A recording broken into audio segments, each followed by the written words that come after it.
Welcome. My name is Dr. Joanne Margaret Hines Hunter, and I'm a seasoned early childhood educator, researcher, author, certified professional development specialist, presenter, trainer, and consultant. Whew! And I am honored to be speaking with all of you this afternoon, and thank you, vaaeyc, for the privilege to present at the first ever online conference.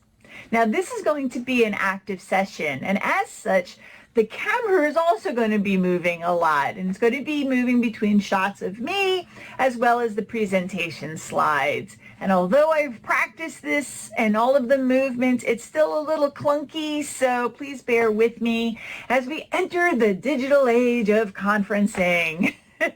So, as I mentioned, this is an active session. So to participate in it, you're going to need the following items. So as you see here, there is a list of items that you're going to need, which include a piece of scrap paper. Any kind of 8.5 by 11 scrap paper is the best. 1 or 2 pieces of newspaper, again, the longer the better, or a plastic shopping bag that you don't mind destroying. We will be cutting it up, so don't get something that's really nice. You're going to need scissors, and you're going to need tape. Any kind of tape, whether it be masking tape, scotch tape, duct tape, whatever. Now, I'm going to give you about a minute to get those items if you don't have those items already. So go get those items. And in the meantime, if you do have those items, what I would like for you to do is in the chat box, let me know who you are and where you're from. As most of you know, I'm actually in the chat room right now live. Technology is awesome. So please ask questions during the session. I'm going to be here answering them. So please ask away, but it would be really nice to know where you're all from and your name and an email address if you wish, so that we can keep you up to date on things that are going on. I'm going to be giving you information about the handout and about some books that I'm writing that are an extension of this information. All right, so that's about a minute. You should have your piece of scrap paper, 1 or 2 pieces of newspaper, or 1 or 2 plastic shopping bags that you don't mind destroying.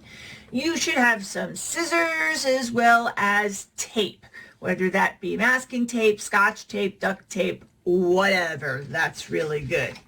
So the presentation is titled Making Manipulatives for Mindful Movement, and in other words, how to make homemade physical activity equipment cheaply so that children can continue to develop their fine and gross motor psychomotor skills while also increasing their heart rates to reduce the children's obesity epidemic. But that didn't sound as cool as making manipulatives for mindful movement. Oh, that's why it is what it is. So to make things a little bit more fun today, this is all brought to you by the Hopscotch Board, reminding us that spring is just around the corner and that hopefully schools will be getting back to some semblance of normalcy. I know how COVID-19 has affected early childhood schools and some home centers. Everyone is struggling to keep children safe while engaging them in developmentally appropriate physical activity programs, also referred to as DAPAP. Now, early childhood teachers, administrators, and staff learned how hard it is to try to keep children socially distanced from one another, keep equipment clean, and have 1 piece of equipment for every child to prevent sharing. Teachers extending physical activity in homes are having a hard time finding activities requiring little or no equipment because not all families have or have access to equipment. Even if a family may have physical activity equipment, it may not be in safe working order. Therefore, children are being deprived of quality DAPAP experiences in school and at home. This includes the development of stability, locomotor, and manipulative skills that are listed in Shape America's National Guide for Children from Birth to Age 5. This was published in 2020. That also means that children's brains aren't getting the oxygen exercise provides to increase learning and retain that information. And that's really sad. So let's talk about the problem. Now, it's tough enough for teachers and staff and administrators to try to find time to search for quality information and to navigate through emails offering free software trials. Because these trials are great, but when every company offers it, it's overwhelming. And unfortunately, 99% of the information for physical activity is not appropriate because they don't include assessments, standards, and or differentiations.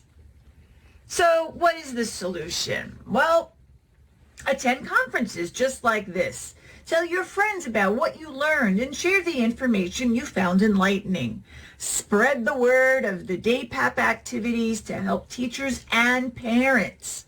Now, this session is going to provide solutions to teachers by giving you DAPAP manipulative equipment ideas, also known as homemade equipment, that can be made from items around the home. Now that means zero to low cost materials. The equipment can be brought to school or also made and kept at the school to avoid having to clean equipment after every use. You will also receive game ideas that can be performed in small spaces or outside, in school, at home, individually, or with families. And finally, you're going to be provided with variations, differentiations, and assessments that accompany the equipment and activities. There is a handout with the directions on how to create the equipment, play games, and the activities using equipment created, and use authentic assessments. There will also be time to share your ideas with everyone. So without further ado, I give you manipulatives for mindful movement. So I'm going to start with every child's favorite play equipment. And what is that? The ball, right? Playing with the ball is great because it develops eye-hand coordination, fine motor coordination, and sport and game playing skills. The balls that are listed here are great because they are soft and non-threatening, meaning children will not turn their heads away in anticipation of it smacking into their face. Not turning their heads makes for better catching skill development. The yarn, geo, rag, nylon, and sock ball construction and games will be discussed in a book that I'm just about finished creating. The book includes different activities than the ones that are discussed today and incorporates STEAM, STREAM, and STEM with physical activities at home and school, because who knows when all of this is going to be over or what the new normal is going to look like. So if you would like to be notified when this book comes out and get a discount since you're attending this session, please put your email in the chat box or email me or leave a message on my Facebook page with all of this information being in the handout, and I'll be sure to notify you. Anyway, that leaves the paper ball. But we're also going to be looking at creating foot shuttles and playing games that develop eye-foot coordination, as well as other body part coordination, and learning about multicultural games. And then we're going to take a look at making homemade, non-lethal striking rackets and games that develop eye-hand coordination, striking skills, and teamwork. So much to learn, little time to learn it in, so let's get started. We're creating the ball. So now please take your 8.5 by 11 piece of paper, and what you're going to be doing is crumbling it up. Now, as you crumble up, as tight as you can. Parents may need to help the child, but it really doesn't matter. The child just crumbles it up. Now, as you see, we've got a tiny little ball. Depending on the activities that you're doing, you may want to then take this ball and then take another piece of paper and crinkle that up, and that will give you a larger ball. But that's completely up to you, depending on what size you want. But the activities we are going to participate right now in, having a small ball is just fine. And there's a lot of different advantages and disadvantages to the different activities based on the size of the ball, and all of that is going to be given to you in the new book that I am creating. But right now, this is the ball we're going to be working with. But as you see, it's kind of flimsy. So if you have the tape, now tape is awesome because, oh my gosh, I love the idea that duct tape finally got with the program, right? Oh my gosh.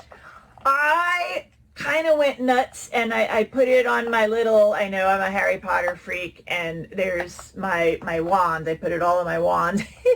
But here are a whole bunch of different duct tape.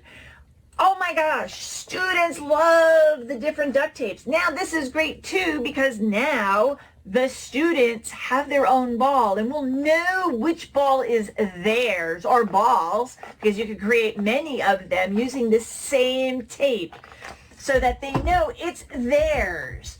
But right now I'm just going to take the blue. You can use the masking tape. This is painter's tape. There's the washi tape. I think that's how you pronounce it. I don't know, the little itty bitty tapes, and this one has glitter because I'm a glitter freak.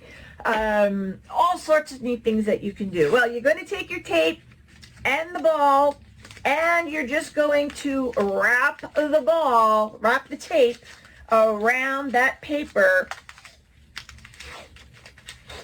Now you can tell the parents to have strips of tape waiting, and all they have to do then is move it around and put the tape on the ball, and then you're good. Now I have a blue ball. It's a little bit more weighted, so now I can do some things and it be much more directed than just the crumpled up paper ball.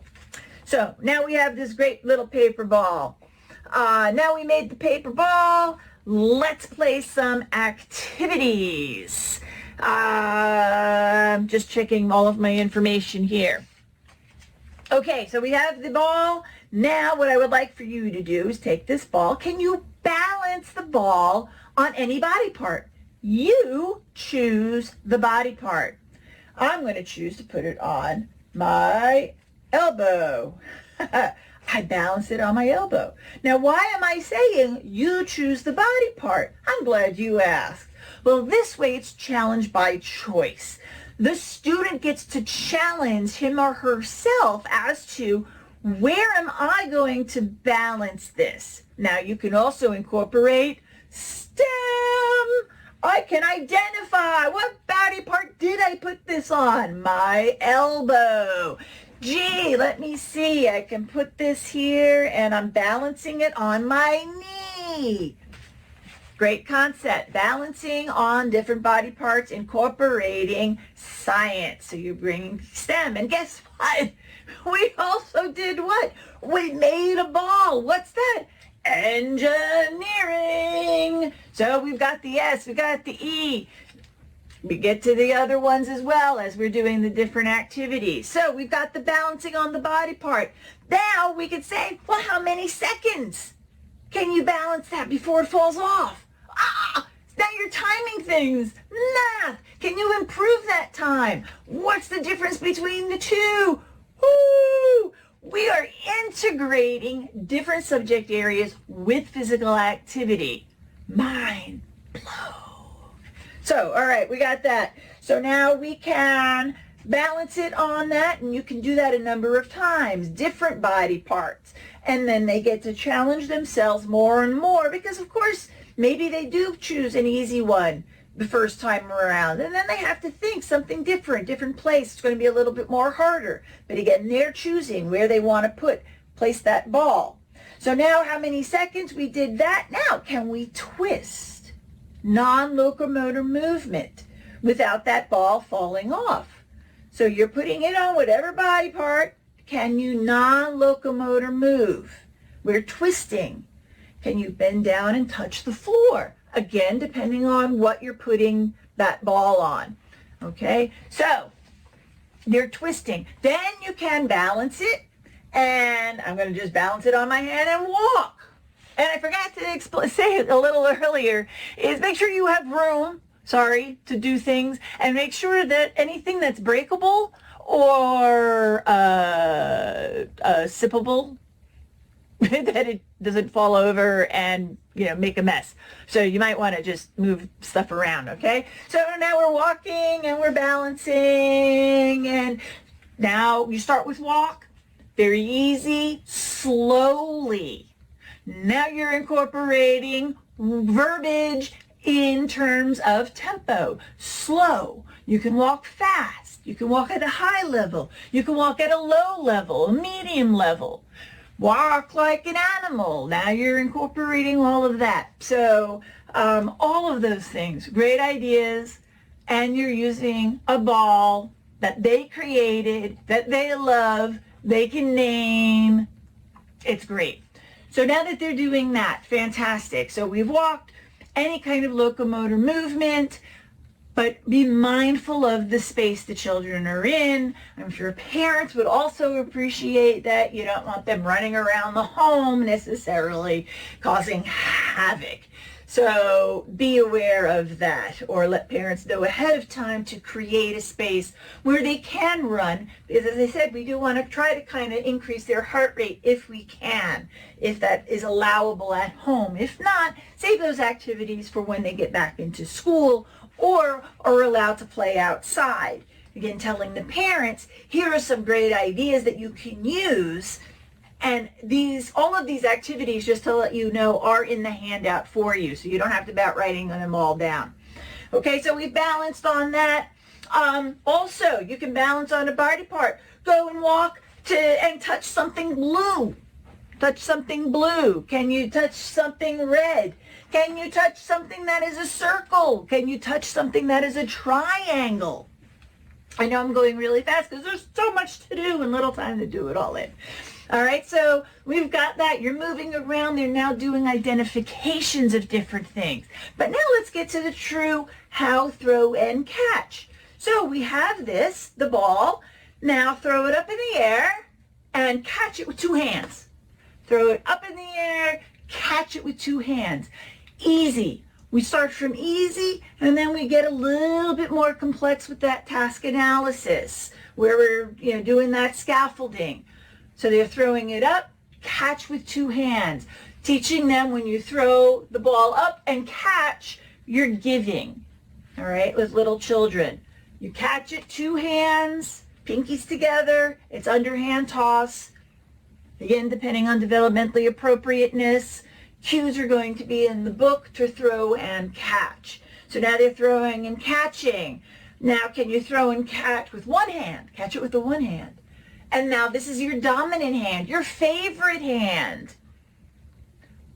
Introducing vocabulary, your favorite hand, your dominant hand. Can you do the same with your non-dominant hand? Throw and catch, one hand. Oh, look at you all. Oh my gosh, you're doing it. That's fantastic. How many times can you do it in a row before it falls? That's another thing that you can do with that. Can you throw the ball from one hand to the other in a rainbow? Throw and catch.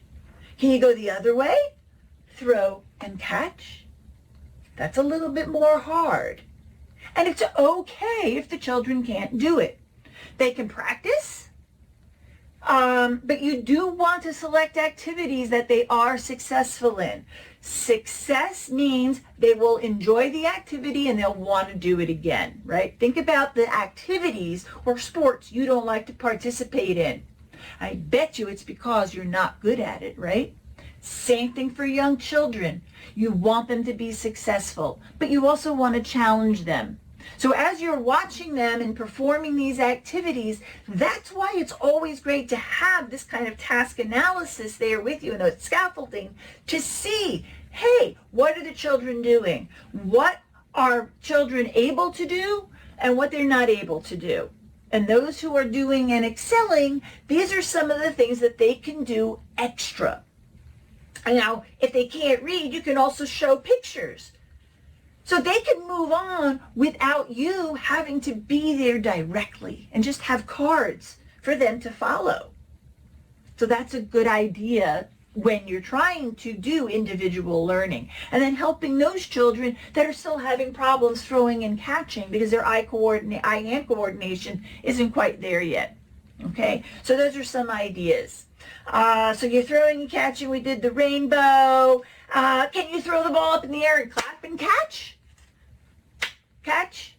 How many times can you throw it in the air and clap and catch it? How many claps can you do? I did 4. Now, do it and explain, throw close to you, not so far up in the air, because if they throw it really high, it's probably going to go really far away, and that's not what you want them to do. So in a low throw, see how many claps that they can do. And then they can type in, if it's virtual, I did 3 claps, I did 2 claps, I did 1 clap, and that's fine. They can do that. How many claps? And they like that. They like the rhythm here in that clap. That's great. Can you toss and turn and catch? So now you have some movement. Adding movement or any other steps to something is much more difficult than just one thing.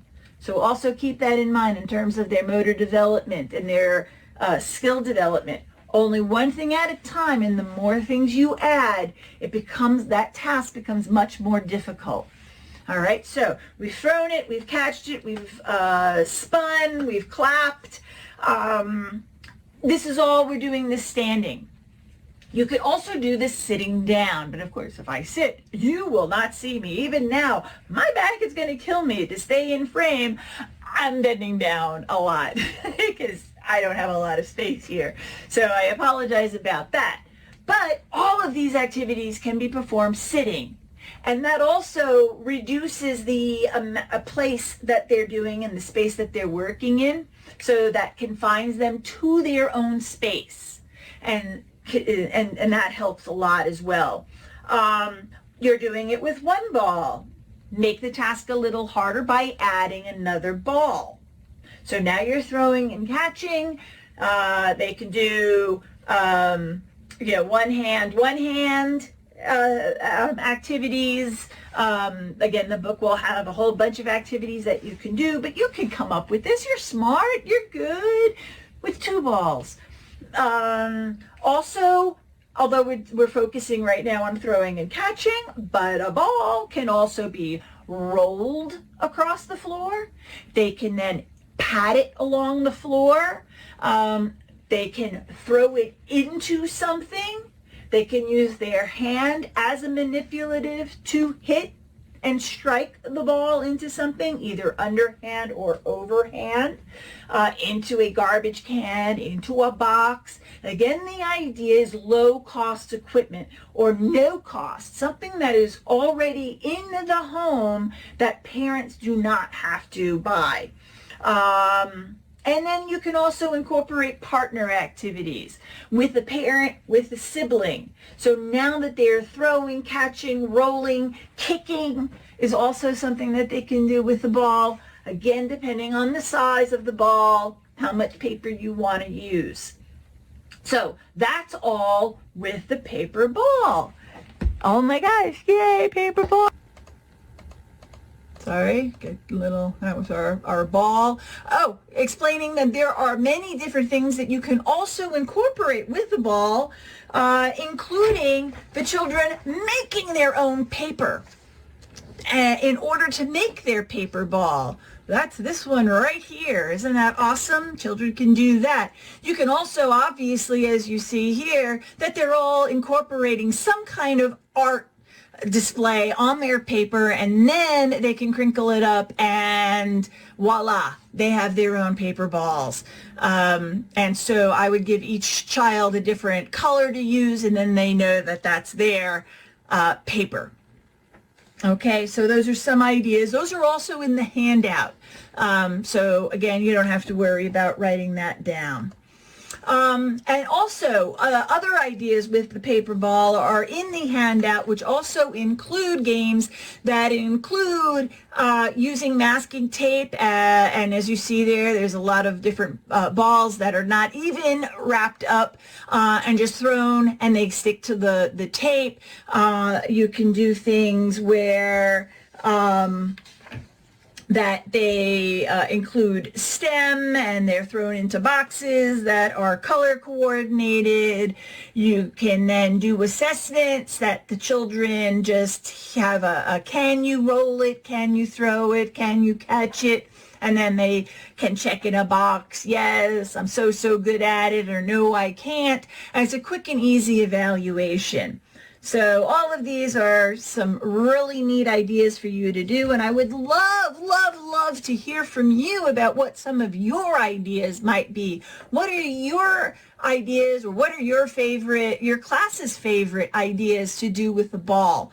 I've set up on my Facebook page a section for you all to put in your information and your games. So just look for the ball activity section and put them in there and share them. I really want this to be an open conversation where we all can learn from one another and converse and keep this conversation going. So please make sure to take a look at that. And so again, in the handout, as I had mentioned, all of the things that we just did with the ball are going to be there. Some of the variations, children love to do their own individual tricks and to show you this is what I can do. And so keep that in mind. Also, even though we used paper, since that's a lot heavier, you can also use tissues, crumble them up, and it's a lot lighter. You can then use the tape, or even just as tissues to like juggle, throw and catch, if that is something that you want to do, using tissues instead of scarves. Again, low cost, no cost. It's right there in the homes, and they can throw it up in the air and catch them. Some good ideas. Keeping eyes closed while trying to throw and catch. This is better with them sitting down. This way they don't lose balance and fall over. Safety first, obviously. But having your eyes closed and trying to do something is much more difficult than obviously keeping them open. Again, only for somebody who is much more higher on that I can do list. So if they're able to throw, catch, spin because their parents are athletes or they're a natural athlete, to give them other things to do that are harder, those are some things to keep in mind. So moving on, and just again talking about, please go to Facebook to put in your favorite games, activities, or challenges for the ball. Now we're going to look at the foot and hand shuttles, which is very interesting in terms of where they came from, which is North America. And in the North America tribes on the northwest coast, they hit the shuttle with the hand. There was no net, and the shuttle games were played as they thought that they came from the gods and were played to bring rain. And actually, sorry, I just realized you might not be able to see. There we go. The New Mexico tribes volleyed the shuttle back and forth into the air with their hand as they counted aloud in their language each time the shuttle was successfully struck and not hitting the ground. The shuttle then was made with thick green corn husks wrapped in flat squares, tied with 4 feathers inserted into the corn husks, which makes creating these shuttles and playing these games a great Thanksgiving activity, as you see in the pictures here.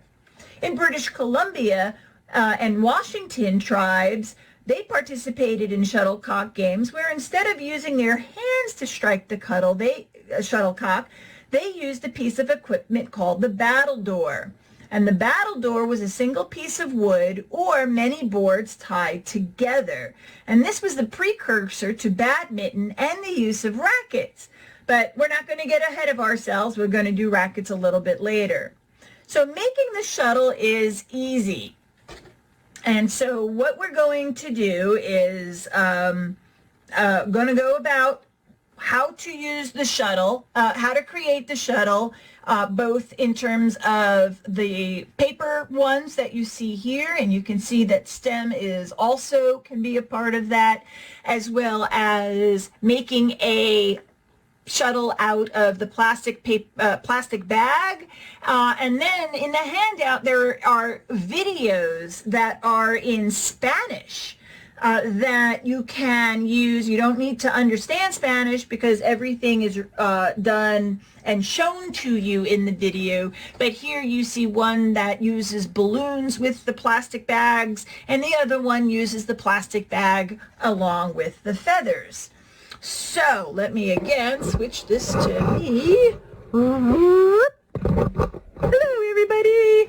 And I need to do this so I can make sure I am in the picture while we do this. So what we're going to be doing is we are going to take our ball, knowing that this was the thing that we had just made. Children can use, crumble up another piece of paper. They can use a shopping bag or a newspaper, just crumble it up. This is going to be the base. But since we've already made the ball, we have it, we're going to use that. Now, if you have your newspaper, I'm going to do this kind of simultaneously, but you kind of get the idea if you're doing it with the plastic bag as well. So you have the newspaper, put your ball in the middle of the paper, and wrap the newspaper up and around the ball so that you have a base. And then twist it, but do it gently, otherwise the newspaper might actually tear. So be gentle with it. Twist from the top when you're doing so that you have the base and your feathers. Okay? Now, if you're doing this with the plastic bag, again, just put your ball into the plastic bag. So I'm going to take a ball, I put it into the plastic bag, and I'm going to turn it. Okay, so everybody now has a shuttle that has a base, and it's turned. Now what you're going to do is take tape, and what you're going to do is, to make sure that twisty stays twisted, is now tape that twisty, whoops, all right, around. So if it's newspaper or the plastic, you can use the tape. I took a lot of tape. That was a little crazy. All right. But then you have this.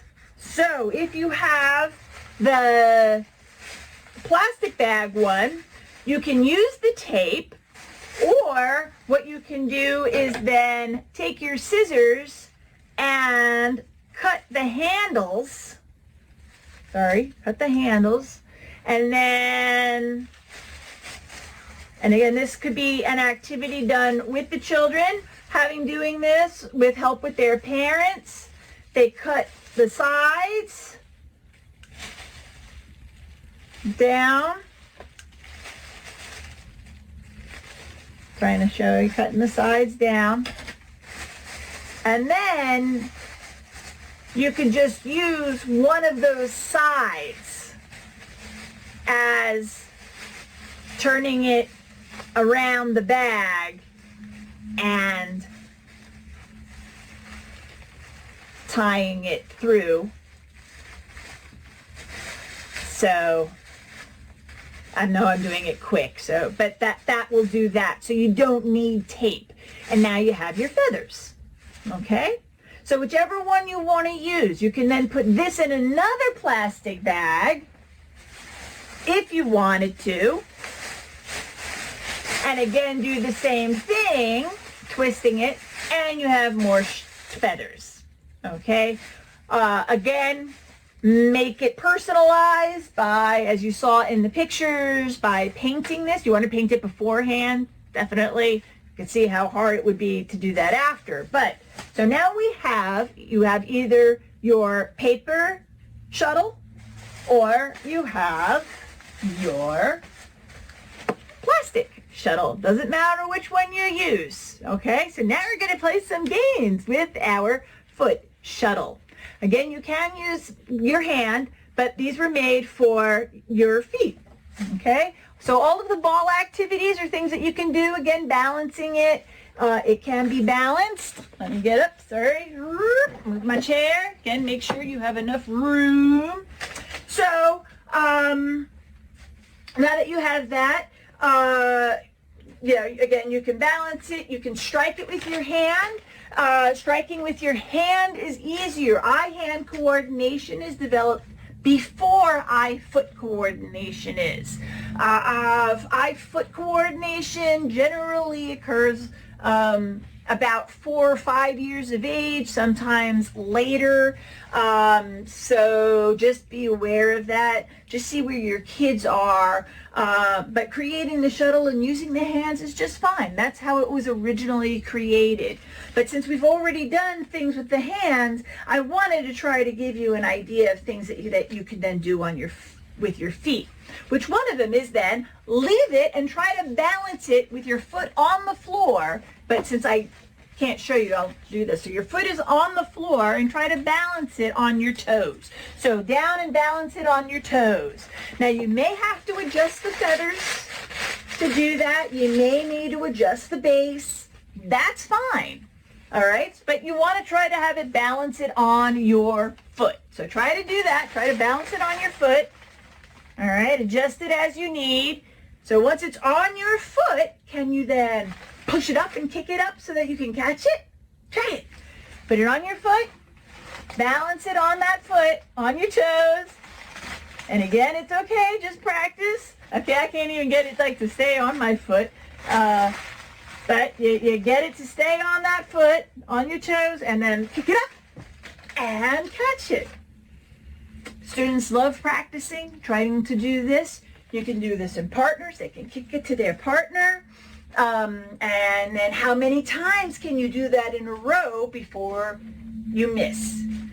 Integrating math as well. And as you see again, what did we just do? We engineered.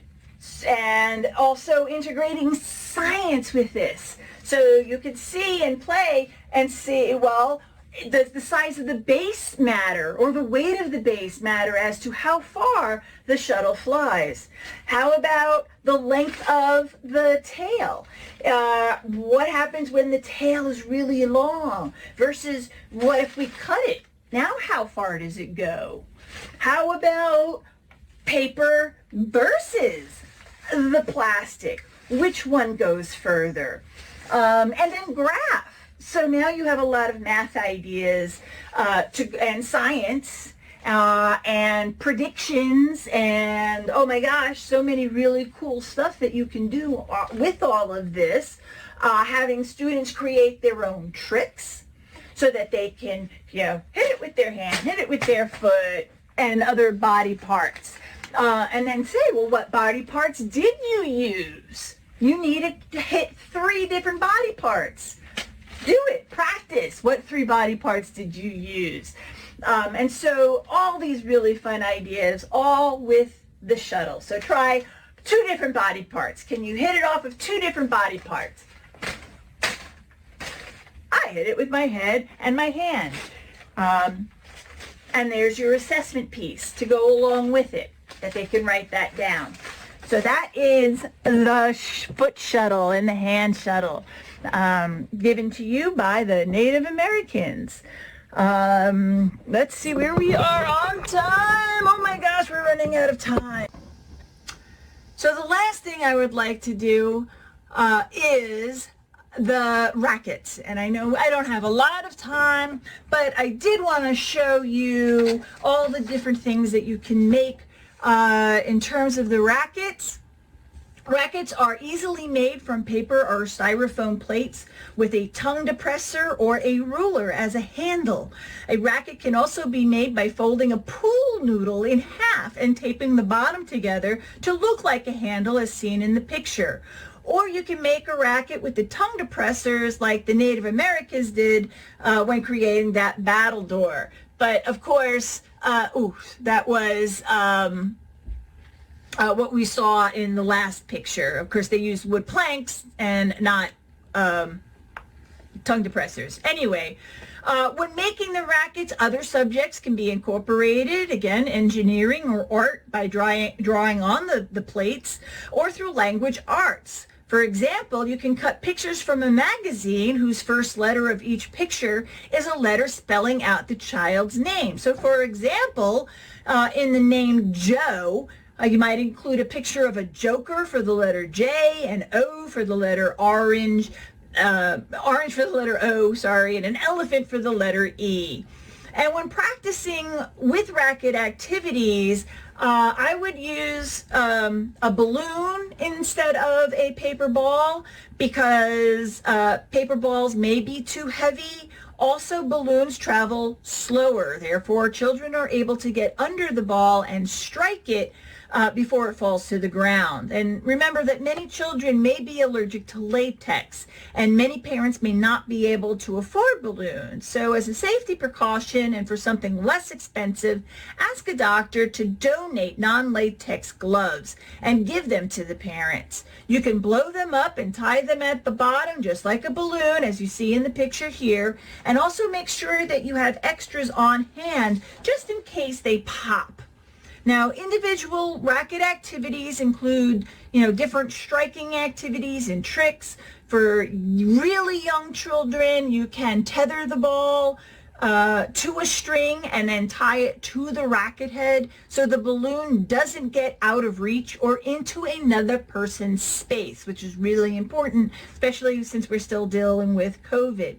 Now, young children should first practice balancing the balloon on the racket, and the activities are here for you to take a look at. These are also in your handout.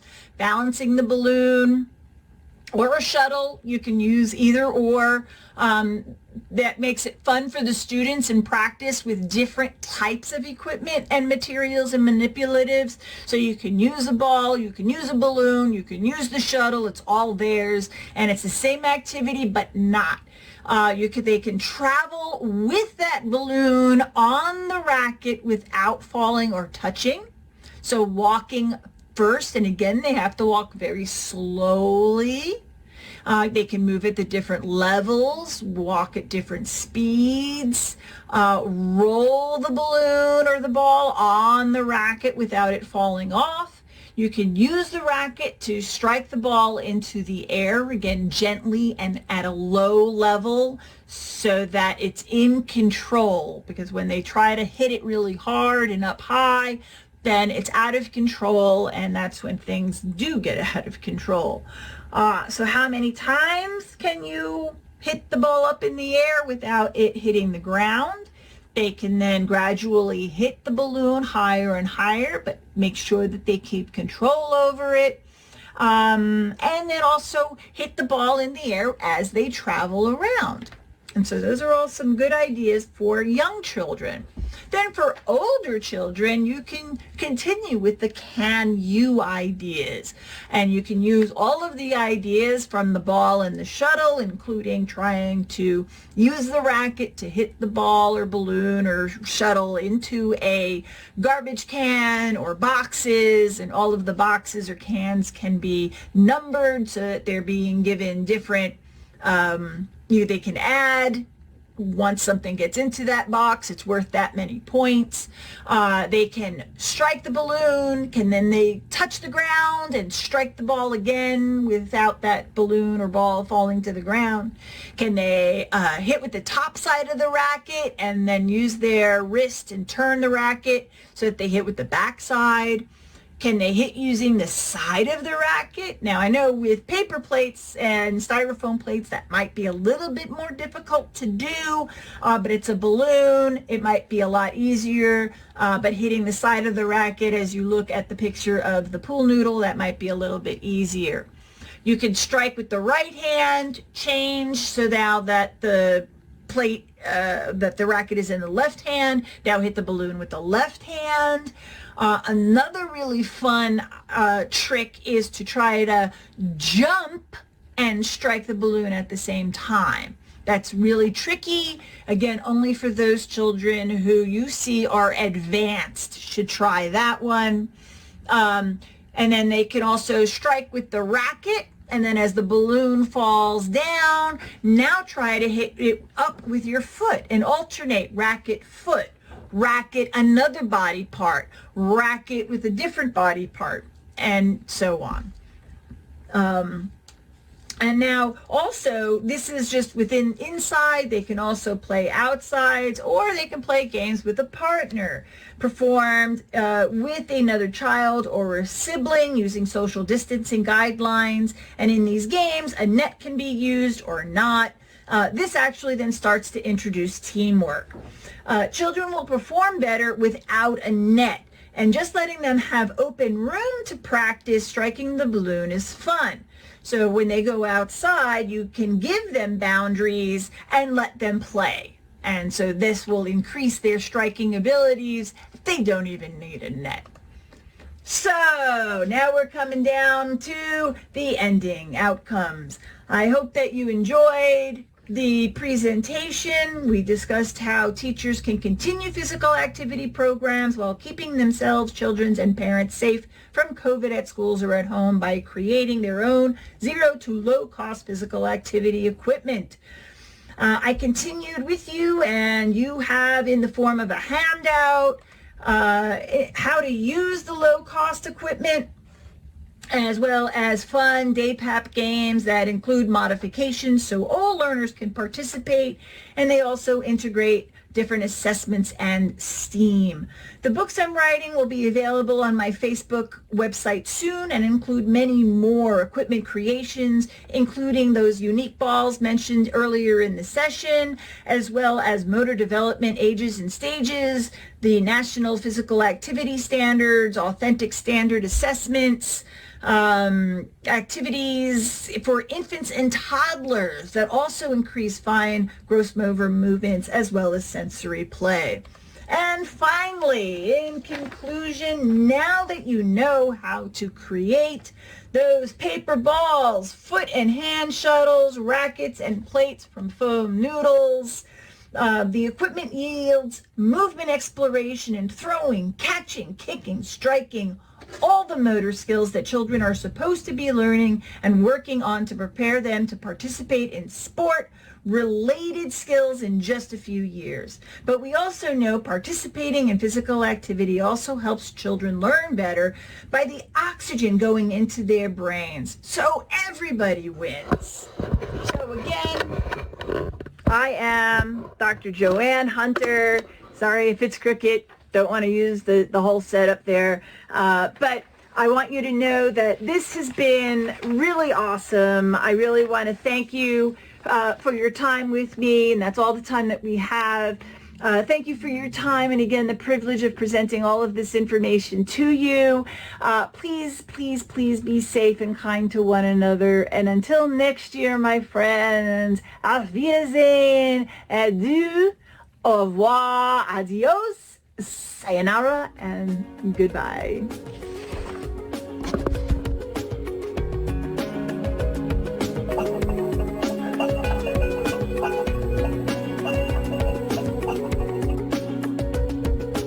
Down quickly, and I know I can get handouts and books, but it was just, had me going and thinking, and so COVID appropriate, which, we always need lots and lots of these days. So yeah, just to get your, the mindset in your head wrapped around that.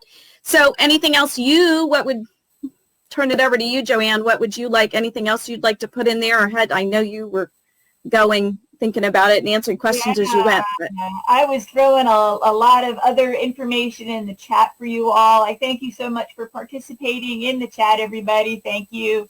I put in the end, just so that you all know, vaaeyc had asked for me to do a video blog for them a month ago, and so the first part of this video, which includes other ideas to do with the ball and other activities, are on their website, and I put that in the chat, the direct link to the vaaeyc website. So if you want to see the first part of that, I know this was its own, but there's also another with more information on the ball and ideas and games. And so please feel free to go and see that. That's absolutely free. Anybody can see that. It wasn't part of the conference. It was to get you excited for the conference. So you can let anybody in your center watch that.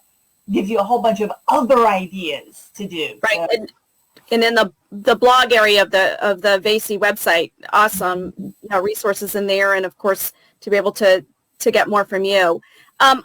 We don't have any specific questions in the Q&A right now, but if anybody's got some, I know that Joanne took care of a lot of that during the session. I do see somebody was asking about certificates for your participation. Make sure you go to the attendee section.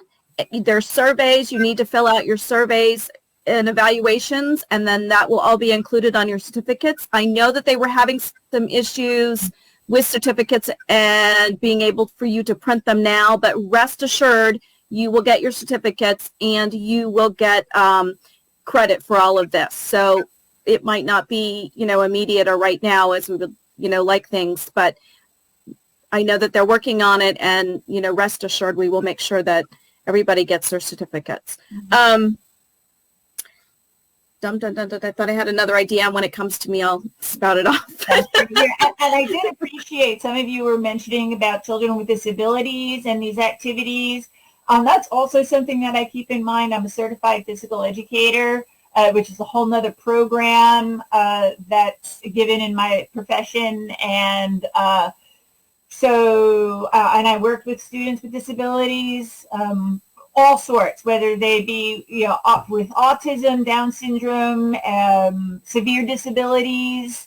So a lot of those, and it was funny, I realized now as I'm watching it thinking, oh, I started with why you want to do, and I know I put it on my elbow and saying challenge by choice, and then I never really followed through with that thought.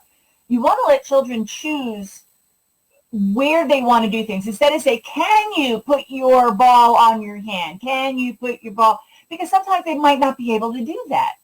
So if you have a child with a disability, it's like, put a ball on my leg. I don't have any legs, or whatever. I'm just being sarcastic, but they might not. So challenge them by saying, you decide, where do you want this? Because the children who don't want to challenge themselves or can't will find what's easy. And okay, they're good. That's what they're comfortable with. That's what they want to do. Versus those who want to challenge themselves. I got kids go into a handstand and balance it on their feet upside down. I'm like, wow, okay, good for you. Be safe, of course, but you challenged yourself. And that's why you do a couple of rounds of it. Because, sure, the first thing that comes into their mind is, okay, this is easy for me, but that's good. But challenge them. And so they're within their own zone of this is what makes me feel comfortable, rather than the teacher telling them you need to put it on your hand, or can you put it on your, and if they can't, then they feel bad. So always it's challenge by choice. Where can you put it? Where else can you put it? So I'm going to say, when you ask, I didn't finish that thought.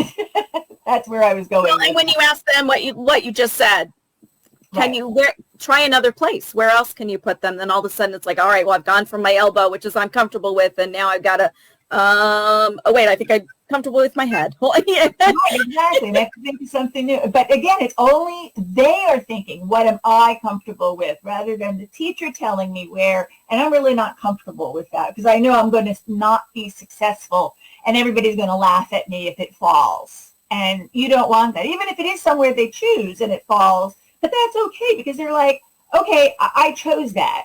and I'm going to just choose somewhere else. And that's fine. I always let them choose. And if they're not successful, that's okay. Where else can you put it? Well, and what they learn by making the modifications. Exactly. And it's on them and not with, I told you have to do that. So it's all in the mind frame. Sure, absolutely. Mm-hmm. So tell me more about your book.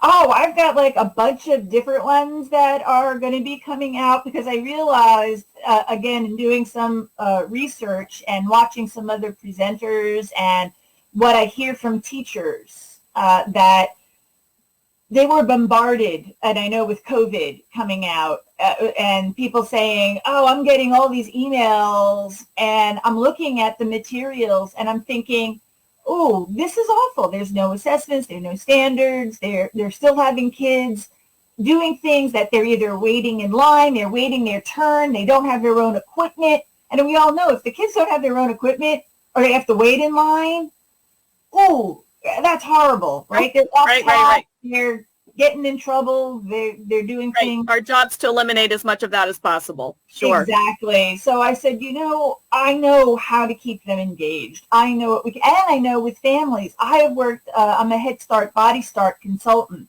So I've worked with families who have no money whatsoever. And to say, oh yeah, a ball, and you would think everybody has. No, not everybody has a ball. But we can make them. We can make things, junk mail. Don't throw away that letter. Use it as a ball. You don't even have to go out and buy paper. Use these things. So I understand the fight and the plight and the issues. So now let's not have those as excuses. Let's use them to our advantage and say, okay, let's use what we have, because you need to practice these skills, whether it's gross motor, fine motor. We need a way to assess how children are progressing so that we can offer those things. So in the books, it'll give you, well, what are the, how do you teach how to throw, so that you know when they're younger what it looks like versus intermediate versus advanced, to give them those cues, to give them that feedback that's so needed, especially now when a lot of schools are using, I'm seeing even now, they're going to the schools, back to school, but they don't have physical education because the gym is the largest place that they're using as classrooms. So the children aren't even getting physical education now. So it's totally not in the program because they're putting desks. So it's even more important now for teachers to try to integrate, I think, physical activity within whatever it is that they can do. If you can teach STEAM, STREAM, STEM, history, everything, it's like, yes, we can do this. Let the kids, especially young age, they're all want to be active anyway. So yes, let's parade and music and do these things that can practice their motor skills and balance and even socialization. Even if they're socially distanced, they can still do all of these things and developmentally appropriately, and not what some of these other programs and websites are like, yeah, here, and they created it and they threw it out, and I'm looking at it going, they're holes. And I know other people who don't know what to look for are like, oh yeah, this is great, and then it's like, but where are the assessments? How are you going to know that the children are doing what this program says it does? And they're like, oh yeah, that's something to look for. So I want to make people more aware of, when you're looking for things, these are the things that you need to be cognizant of to say, yeah, this is a good program, or this is what I need to add to it to make it a good program. Plus, this is so easy just to pick it up and take it outside. Lends itself so well with being outside. We did get a question here from Shannon, and she would like to know, once we get beyond COVID, will you be presenting live? Oh, yes. In fact, I was just talking to Jennifer, and Jennifer, this is my 7th year, I think. I was going to say, I know I've seen you a few times. Presenting at JC, and usually I'm presenting 3 or 4 presentations per conference. This year, well, first off, we had COVID, and of course, presentations go in a year ahead of time. And I just had surgery on my knee. And so I was like, oh, I can only do one presentation because I thought it was going to be this active presentation. Right. And I'm like, I can't do 3. It's going to be awful. Even doing this one, going up and down and around, we were thinking about putting a blooper reel together because for those of you who don't know, spun was I had my camera on a tripod and was physically moving. Yeah. They did a great transitioning.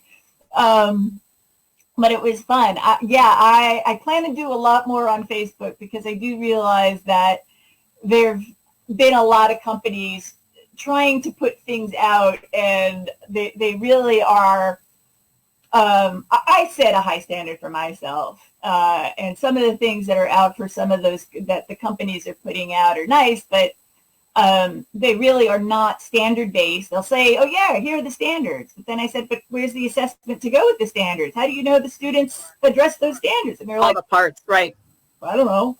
And so I'm like, yeah, well then you can't call yourself standards based. So, or where are your modifications? Where's your task analysis to help the teachers modify for those students who do well or those who need some remediation or help? And again, they don't know, and so all of that you're going to have.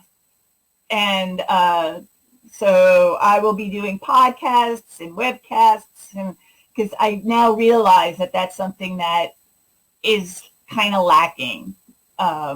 So I think I'm probably the last of my breed in terms of my age. I know I look young, but I'm a lot older than people think I am.